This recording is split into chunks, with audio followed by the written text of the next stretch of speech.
মা মনসার হাত থেকে একটি জবা ফুলের মালা এসে গৌরীর আঁচলে পড়ে।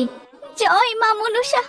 মা গো, তুমি সত্যি আছো, তুমি সত্যি আছো।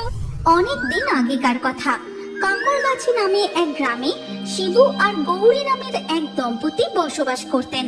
তাদের বাড়ি মাটির হলেও ভিটেখানা বেশ বড়। উঠানে ধানের গোলা, গরুর গোয়াল চালা, আম গাছ, এই সব কিছুই তাদের ছিল। এই গ্রামের বেশিরভাগ মানুষ জমিতে চাষাবাদ করে নিজেদের পুকুরে মাছ চাষ করে জীবিকা নির্বাহ করত। এমনই একদিন, হে ভগবান, কতদিন বৃষ্টি হয়নি, জমির মাটি শুকিয়ে একেবারে ফসলগুলো নষ্ট হতে বসেছে। এইভাবে খরা দেখা দিলে যে জমির ফসলগুলো সব নষ্ট হয়ে যাবে। খাবই বা কি আর বিক্রি বা করবো কি? এই কথা ভাবতে ভাবতে শিবু জমি থেকে বাড়ি ফিরে আসে। আর শিবুকে দেখেই তাদের ধবলি গরু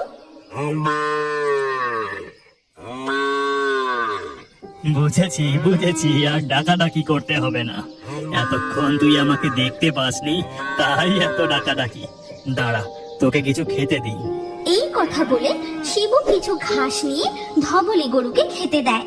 তখন শিবুর স্ত্রী গৌরী ঘর থেকে বেরিয়ে বলে, ও তুমি জমি থেকে ফিরে এসেছো?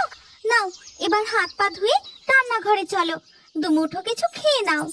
এরপর গৌরী রান্নাঘরে গিয়ে তার স্বামীর জন্য ভাত বাড়ে। শিবু হাত মুখ ধুয়ে রান্নাঘরে এসে খেতে বসে। হ্যাঁ গো, জমির ফসলগুলো কেমন দেখলে? সূর্যের তাপে জমির মাটি একেবারে শুকিয়ে গেছে গো, সব ফসল নষ্ট হতে বসেছে। এর মধ্যে বৃষ্টি না হলে কি যে হবে কি জানি। এরপর কেটে যায় আরো বেশ কিছুদিন। বৃষ্টি হবার কোনো লক্ষণই নেই। খরার কারণে জমির সব ফসল নষ্ট হয়ে যায়। শিবু তার জমিতে দাঁড়িয়ে, হে ভগবান, এই জমির সব ফসল নষ্ট হয়ে গেল। যাই, গিয়ে একবার ধান জমিতে ধানগুলো দেখে আসি। শিবু ধান জমিতে গিয়ে দেখে জলের অভাবে সব ধান গাছ শুকিয়ে গেছে। গাছে একটাও ধান নেই, শুধু শুকনো গাছগুলো জমিতে দাঁড়িয়ে। ওহো, সব নষ্ট হয়ে গেল। ভেবেছিলাম ধানগুলো বিক্রি করে অন্তত হাতে কিছু টাকা পয়সা আসবে। এখন কি যে করি। এরপর শিবু বাড়ি ফিরে এসে তাদের বাড়ির দাওয়ায় বসে পড়ে। তখনই গৌরী গোয়াল চালা থেকে বেরিয়ে এসে স্বামীকে জিজ্ঞাসা করে, কি গো, তোমাকে এমন উদাস দেখাচ্ছে কেন? সব ফসল একেবারে নষ্ট হয়ে গেছে গো গিন্নি, নষ্ট হয়ে গেছে।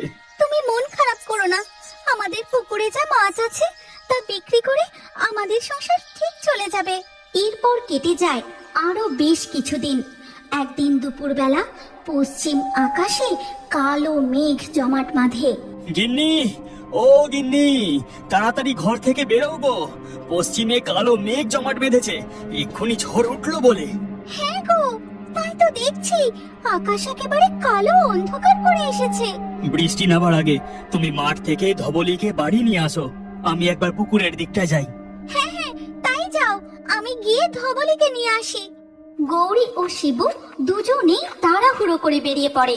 গৌরী মাঠ থেকে তাদের ধবলি গরুকে নিয়ে বাড়ি ফিরে আসে। আর তখনই শুরু হয় ঝড় আর মুষলধারে বৃষ্টি। শিবু বৃষ্টিতে ভিজতে ভিজতে বাড়ি ফিরে আসে। বাবারে বাবা, কি জোরে বৃষ্টি হচ্ছে, যেন মনে হচ্ছে একেবারে সব ভাসিয়ে দেবে।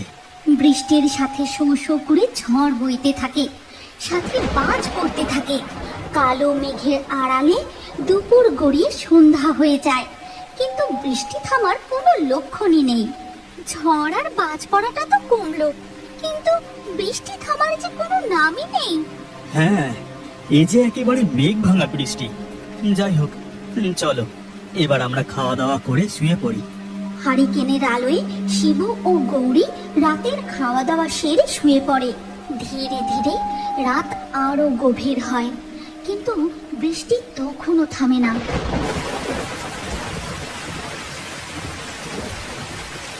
এর পরের দিন সকালে শিবু ঘর থেকে বেরিয়ে দেখে, এ কি কাণ্ড, চারিদিকে যে জল জমে গেছে। আমাদের পুকুরের মাছগুলো ঠিক আছে তো? যাই, তাড়াতাড়ি গিয়ে পুকুরের দিকটা দেখি।